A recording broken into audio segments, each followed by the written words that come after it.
Ekale, this is CrossBlog XTV. Don't forget to subscribe, like and share. Ọ̀rọ̀ Aláàfin Ọ̀yọ́ àti Ṣèyí Mákindé.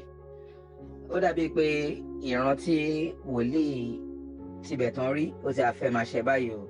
Torí bàbá Tibetan ti jáde, wọ́n ní kò ń ṣe Aláàfin Ọ̀yọ́ tó tuntun tó wà ńbẹ̀ ló yẹ kó wà ńbẹ̀ pé màgòmágó ni pé torí ẹ̀ náà ni àwọn màgòmágó náà ló máa yọ kúrò ńbẹ̀. Arákùnrin kan náà tún sọ̀rọ̀ nínú fọ́nrán yìí pé wọ́n ṣe ń gbà kán máa gbé Aláàfin sórí Ọ̀ọ̀ni of Ifẹ̀. Eléyìí ti dá yọkọ̀yanrin ilẹ̀ gidi gan, gbogbo Ọ̀yọ́ ń gbóná báyìí, ẹjọ́ ẹja gbọ́ lẹ́nu bàbá Tibetan. So the Lord revealed to me, yes, all those ones. So now this very one that is there is the wrong Aláàfin. They are going to remove him or he run away. It's two things that will happen. Then they are going to sit down again and repeat the new Aláàfin. But the one they have now, what the Lord revealed is the wrong one. Is what? Is the wrong one. Aláàfin tó ń yàn yìí kọ́ ni the right one o. Wọ́n ṣe máa yan ẹni kọ́ láti yan ọba tó ń yan ọba. Abacha ṣe gbogbo wọn ṣe. So the best of the governor is not enough. Ọ̀yọ́ lọ́ba, Ọ̀yọ́ ló níjòyè, Aláàfin ló lórí ọba o, Ajíṣe bí Ọ̀yọ́ là ń rí o,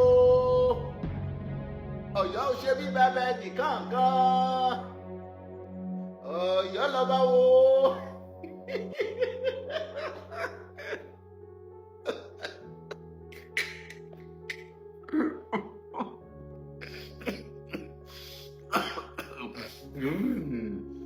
Ẹ ti rí nǹkan kan, èyí tó kù kóòtù láti máa parí ẹ̀, èyí tó kù kóòtù ló máa parí ẹ̀ lórí ikú bàbá ọba, kóòtù ló máa parí èyí tó kù. Ṣebí ẹ̀yin ló lórí ọba, kóòtù ló máa parí èyí tó kù. Tí ọba Ọ̀wọ̀ adé bá tó ń bá tètè yá a mọ̀, tí wọ́n bá respect orí ìtẹ́ tí wọ́n wà yẹn, kí wọ́n pe press, àwọn pressmen kan pè wọ́n, kí wọ́n sọ ọ̀rọ̀ nǹkan tó ṣẹlẹ̀ ní palace nígbà tí bàbá ọba wá síbẹ̀, torí gbogbo fídíò bẹ̀ la ní sọ́wọ́. Àwọn tó na bàbá ọba a fẹ́ kí wọ́n mú jáde. Wọn ò nílò láti wà ní custody Aláàfin for now, ọ̀dọ̀ ọlọ́pàá ló yẹ kí wọ́n wà. Nǹkan tí wọ́n fi ná bàbá ọba yẹn tí ó pa bàbá ọba kí wọ́n wá jẹ́wọ́ ẹ̀. Tí wọ́n bá lè jẹ́wọ́ ẹ̀, bọ́n tiẹ̀ jẹ́wọ́ ọ̀ràn lọ kóòtù.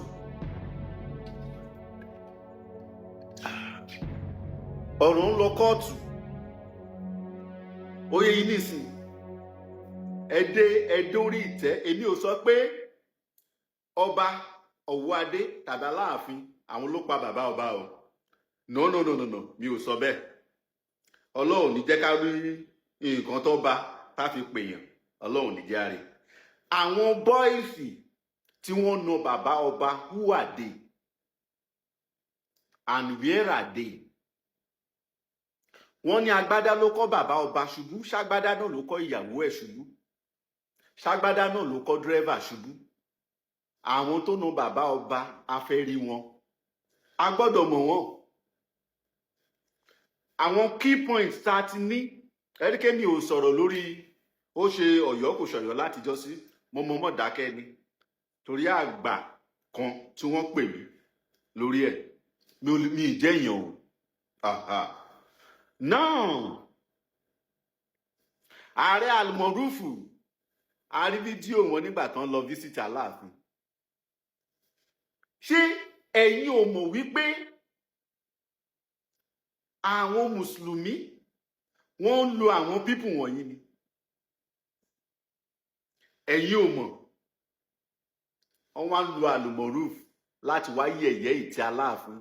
Ẹ̀yin tẹ́ ẹ jẹ́ ọmọ Òòtù Ifẹ̀ nílùú Ọ̀yọ́, ẹ dẹ̀ lajú yín sílẹ̀. Ẹ fẹ́ káwọn Ọ̀yọ́ Mèsì kan ba orí ìtẹ́ Aláàfin kan borí ẹ̀jẹ̀.